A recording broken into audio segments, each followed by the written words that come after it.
Okay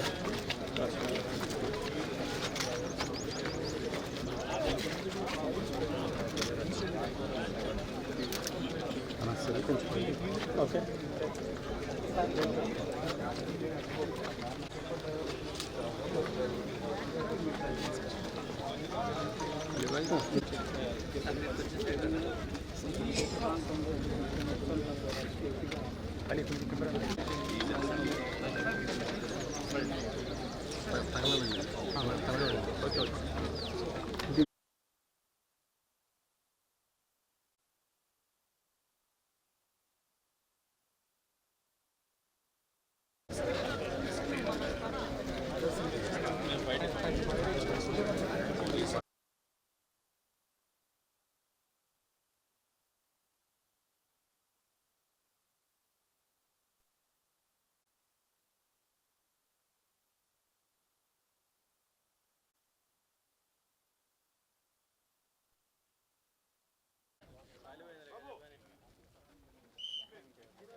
చాలా దురదృష్టకర సంఘటన.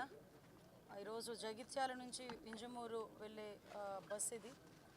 తెల్లవారుజామున 6 గంటల కంటే ఇంచుమించుగా 5:06 ఆ టైంకి ఇక్కడ బస్సు అండ్ అటు నుంచి ఆపోజిట్లో వచ్చే టిప్పర్ ఈ రెండు ఢీక్కోవటం వల్ల ఫైర్ వచ్చి ఇంచుమించుగా బస్సు అదేవిధంగా టిప్పరు రెండు కూడా పూర్తిగా కాలిపోవడం జరిగింది. ఇమీడియట్గా అది ఇన్ఫర్మేషన్ వచ్చిన ఆన్ వే పాసెంజర్ ఎవరో ఒకరు ఫైర్ డిపార్ట్మెంట్కి పోలీస్ డిపార్ట్మెంట్కి ఇన్ఫామ్ చేయడం.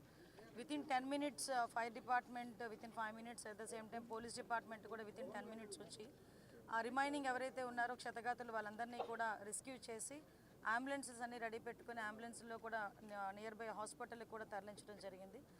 సుమారుగా ఇప్పుడు హాస్పిటల్లో 28 members ఉన్నారు. బస్సులో ఎంతవరకు ప్రయాణం చేస్తున్న వారి సంఖ్య కూడా 41 అని చెప్పి ఇప్పుడే అధికారికంగా కూడా చెప్పడం జరిగింది. అందులో 13 మంది సజీవ దహనం అవడం నిజంగా చాలా దురదృష్టకరం. వీళ్ళందరూ కూడా బిలాంగ్స్ టు ఏపీకి సంబంధించిన వాళ్ళు, చుట్టుపక్కల సంబంధించిన వాళ్ళే.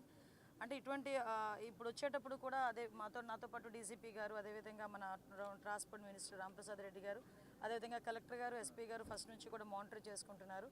అంటే ఈ యాక్సిడెంట్కి జరిగిన ఇన్సిడెంట్ ఎలా జరిగింది, ఎందుకు జరిగింది, కాజ్ ఆఫ్ యాక్సిడెంట్ మనం గుర్తించడం ఒక ఎత్తు అయితే, ఈరోజు ఆ ట్రావెల్ బస్ కూడా చూసుకుంటే హరికృష్ణ ట్రావెల్స్కి సంబంధించిన బస్సు, కలిగిరికి సంబంధించిన వ్యక్తి ఆయన. అతను తీసుకుంటున్న ఈ బస్సెస్ కూడా అసలు కండిషన్స్లో ఉన్నాయో అవన్నీ వెరిఫై చేస్తే ఆల్రెడీ అన్ని లైసెన్స్డ్ ఉన్నాయి. 2026 డిసెంబర్ వరకు బస్కి లైసెన్స్ ఉంది, ఇన్సూరెన్స్ లైసెన్స్ ఉన్నాయి. సో ఇవన్నీ కూడా లైసెన్స్ అన్ని పక్కా పేపర్స్తోనే వెళ్తుంది.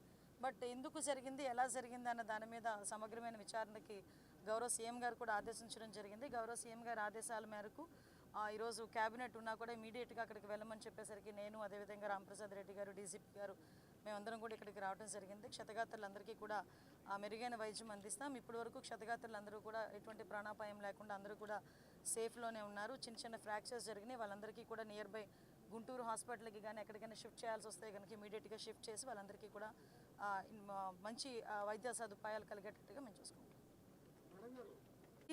ఇప్పుడు ఇది ఉందండి. ఎస్, ఇప్పుడు అనుమతి ఇవ్వడం అనేది ఇప్పుడు ఇది నేషనల్ పర్మిట్ ఉన్నది. సారీ, ఇది నేషనల్ పర్మిట్. నేషనల్ పర్మిట్ ఉన్నది ఎక్కడి నుంచి లైసెన్సులు వస్తాయి, ఎక్కడి నుంచి పర్మిట్స్ వస్తాయని మీకు కూడా తెలుసు. ముఖ్యంగా ఒకటే చెప్తున్నానండి నేను, ఇక్కడ మీరు అబ్జర్వ్ చేసుకుంటే ఇందాక మేము అదే మాట్లాడుకుంటున్నాము. ట్రాన్స్పోర్ట్ కమిషనర్ గారు కూడా అదే మాట్లాడుకుంటున్నాం, మంత్రి గారు కూడా. ఎమర్జెన్సీ ఎగ్జిట్ ఓన్లీ ఒకటే ఉంది బస్సు. అంటే ఎవ్రీ బస్కి యాజ్ పర్ రూల్ ప్రకారం ఒకటే లాస్ట్ ఎమర్జెన్సీ ఎగ్జిట్ ఉంటుంది, ముందు డోర్ ఉంటుంది. బట్ ఇప్పుడు ఏంటంటే అందులోని కూడా రిఫార్మ్స్ చేయడానికి ఆల్రెడీ ఒక యాక్ట్ కూడా రాబోతుంది. అది కూడా నేషనల్ యాక్ట్ అక్కడ నుంచి రాబోతుంది. కంపల్సరీగా ఎవ్రీ 15 members 20 members ప్యాసింజర్ ఉన్న చోట కంపల్సరీగా ఒక ఎమర్జెన్సీ ఎగ్జిట్ ఉండాలి. ఇప్పుడు విషయం ఏంటంటే అలాంటి యాక్సిడెంట్స్ జరిగేటప్పుడు వన్ ఆఫ్ ద ట్రామాలో ఉంటారు ప్రతి ఒక్కరు కూడా. కొందరు నిద్రావస్థలో ఉంటారు, నిద్రలోనే దురదృష్టశాస్తు చనిపోయిన సందర్భాలు కూడా ఉంటాయి.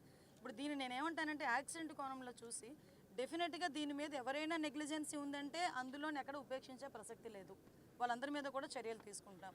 ఈ టెక్నికల్గా ప్రాబ్లం ఉన్నా కూడా బస్సు ఓనర్ ఎవరైతే ఉన్నారో వాళ్ళందరినీ కూడా అదుపులోకి తీసుకుంటాం, ఎక్కడ కూడా దాని మీద ఉపేక్షించే పరిస్థితి లేదు. మేమేం చెప్తున్నామంటే ఇందులో ఇంకా యాక్ట్లోనే ఏమైనా అమెండ్మెంట్ చేయాలి, లేకపోతే బస్సు స్ట్రక్చర్లో ఏమైనా అమెండ్మెంట్ చేయాలి, దానికి సంబంధించి ఒక నిపుణుల కమిటీ కూడా ఏర్పాటు చేసుకుంటే డెఫినెట్గా వాళ్ళు ఇచ్చిన రిపోర్ట్ బేస్ చేసుకుని నెక్స్ట్ టైం వచ్చే బస్సెస్ అన్నింటినీ కూడా. ఇందాకే కమిషనర్ గారు ఒక బ్యూటిఫుల్ పాయింట్ చెప్పారు. ఈ మధ్యకాలంలో మనం చూస్తే మన కమిషనర్ గారు అదేవిధంగా మంత్రి గారు అందరూ మాట్లాడుకునేటప్పుడు ఈ స్లీపర్ బస్సెస్లోనే ఎక్కువగా యాక్సిడెంట్స్ జరిగిన తర్వాత లాస్ అన్నది ఎక్కువ కనిపిస్తుంది. దీన్ని కూడా చూసుకున్నా కూడా ఈ లాస్ట్ మనం చూసుకుంటే 141 ఎంతమంది 145 మెంబర్స్ మొత్తం దేశం మొత్తం మీద చూసుకుంటే 45 యాక్సిడెంట్స్. అందులోని ఓన్లీ స్లీపర్ బస్సెస్కి ఎక్కువ యాక్సిడెంట్స్ జరిగాయి, ఎందుకంటే అందులోని ఫ్లేమబుల్ ఎక్కువ ఉంటాయి. ఒక్కసారి జరిగిన తర్వాత ఆ కర్టెన్స్ అని, ఆ కుషన్ అని, వాట్ ఎవర్ ఇట్ మే, అవన్నీ కూడా ఫ్లేమబుల్. వాటన్నిటిని కంట్రోల్ చేయాలంటే కంపల్సరీ స్లీపర్ అన్నది లేకుండా ఆ ప్రయత్నం కూడా ఇప్పుడు సెంట్రల్ గవర్నమెంట్ వాళ్ళు కూడా చేస్తున్నారు. స్టేట్ గవర్నమెంట్ కూడా ఒక రిపోర్ట్ పంపించింది ఆల్రెడీ దాని మీద కూడా. సో ఇవన్నీ ఉన్నాయి, దయచేసి మీరందరూ కూడా సహకరించండి, ఫర్దర్గా జరగకుండా చూసుకునే బాధ్యత తీసుకుందాం. దయచేసి దీన్ని యాక్సిడెంట్గా మాత్రం తీసుకోమని.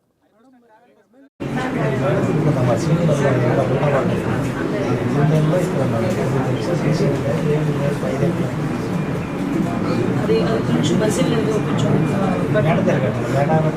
అది కొంచెం ట్యాబ్లెట్ వేసుకుంటే క్లియర్ అవుతుంది.